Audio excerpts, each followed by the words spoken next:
Continuando o nosso módulo, nosso mini módulo sobre aplicações. Nesse módulo nós vamos ver, como vocês já devem estar conferindo aí na tela, sobre tons de cinza, ok? É importante já redefinir, já trazer prontinho os tons de cinza que você vai utilizar na sua arte, na sua identidade visual. Por que eu estou dizendo isso?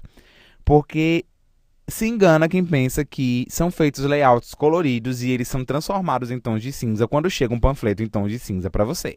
Isso não é verdade. A arte tem uma série de possibilidades, a gama é muito grande e pode ser não, vai acontecer muitas vezes que você tenha que fazer uma arte já em tons de cinza. Imagine como é adaptar uma marca direto para o tom de cinza para que ela seja impressa dessa forma.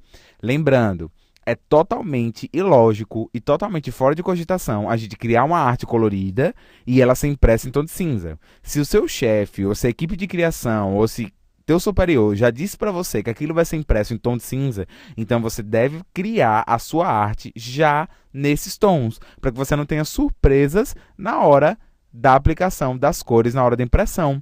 Porque certas coisas que são impressas acabam ficando muito feias se meramente transformadas de colorido para tom de cinza na impressora.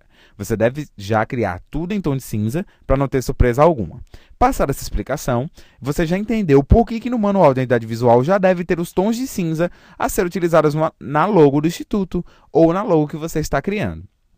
Porém, você não vai adivinhar que tons de cinza são esses ou colocar o tom de cinza que você acha mais bonitinho. Você vai ter que trazer um tom de cinza da realidade. Então, essa conversão deve ser feita manualmente primeiro, depois nós vamos captar os dados, depois de captar esses dados, nós vamos aplicá-los. Vamos ver como que funciona isso na prática? Eu tenho um tutorial que é muito simples e é o que você vai acompanhar nessa aula. Você vai pegar a sua assinatura principal e, consequentemente, a alternativa, a gente vai fazer com as duas nessa aula, e você vai selecionar, no caso eu tenho 3 assinaturas aqui, então eu tenho que trabalhar com 3. Se você tem apenas uma, então você vai trabalhar com apenas uma assinatura, ok?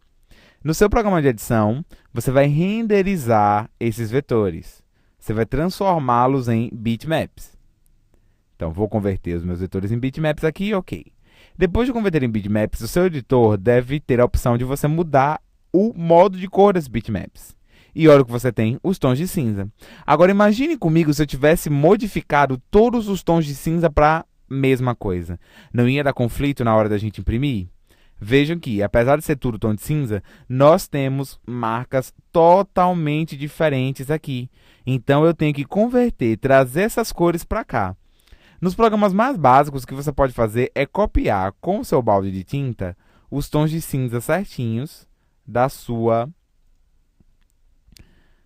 paleta de cores, ok? Eu vou começar a fazer isso, porém, existem muitos degradês, existe muita coisa que você deve fazer a conversão.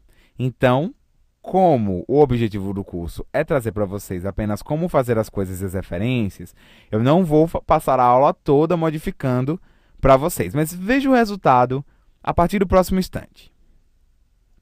Ok, terminando aqui o processo.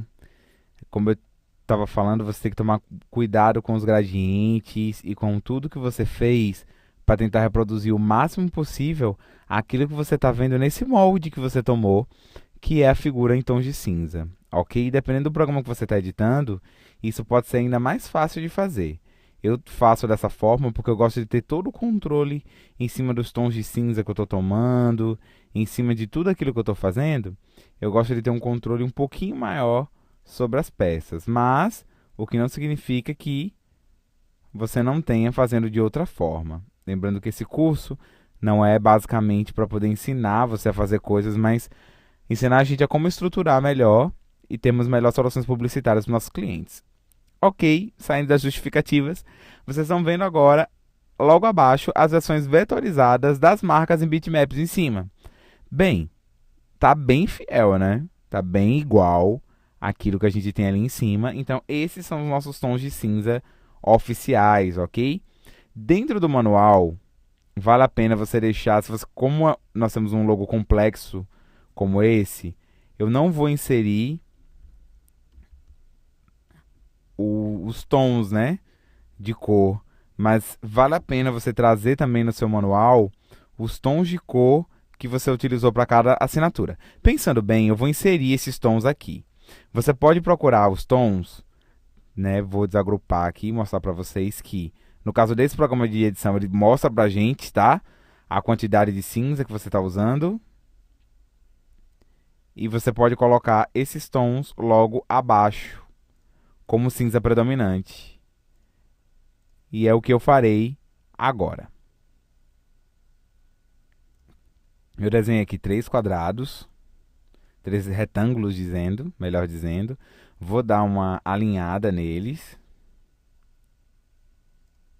Aqui. Uma distribuída melhor no espaço. E vou pegar com conta-gotas os 3 principais tons que eu estou usando aqui.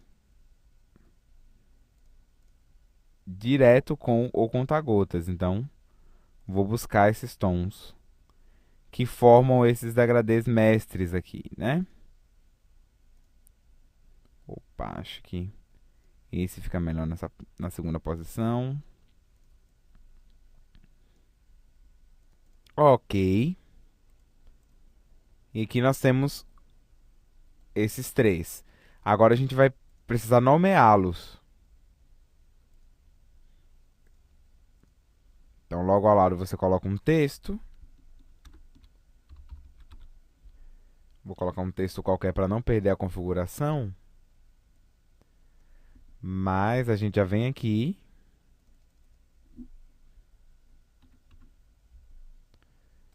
Porque os cinzas são porcento, certo? Então você vai colocar aqui de acordo com a escala dos cinzas. Consultando sempre sua escala de cores. Então, tudo isso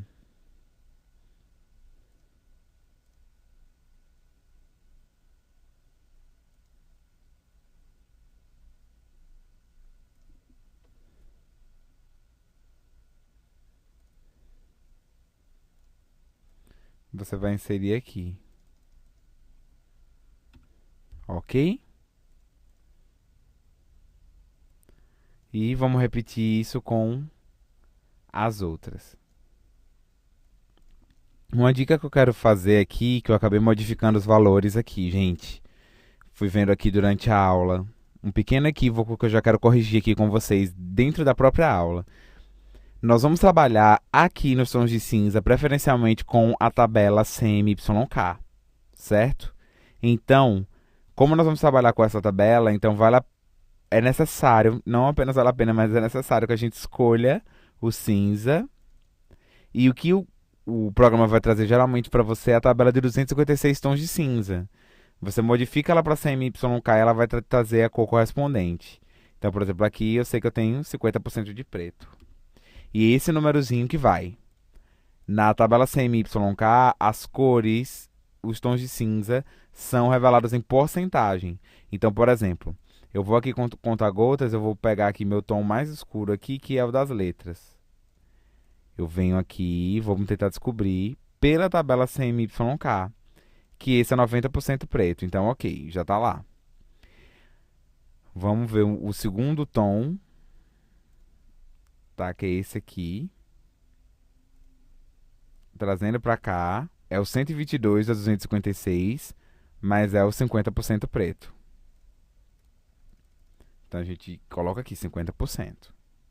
E o último tom, que a gente vai pegar, que é o tom mais claro na composição.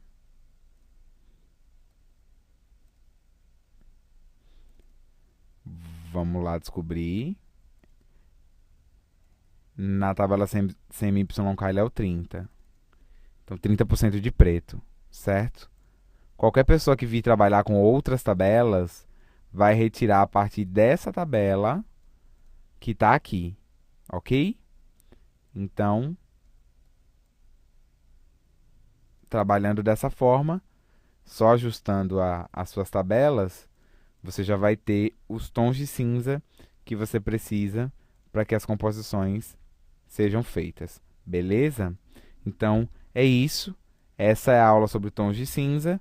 É mais ou menos assim que você vai organizar a sua página, tá? Lembrando sempre de alinhar bem os elementos usando o seu organizador de objetos. E estamos quites com isso. Nós nos vemos na próxima aula com mais aplicações. Até logo!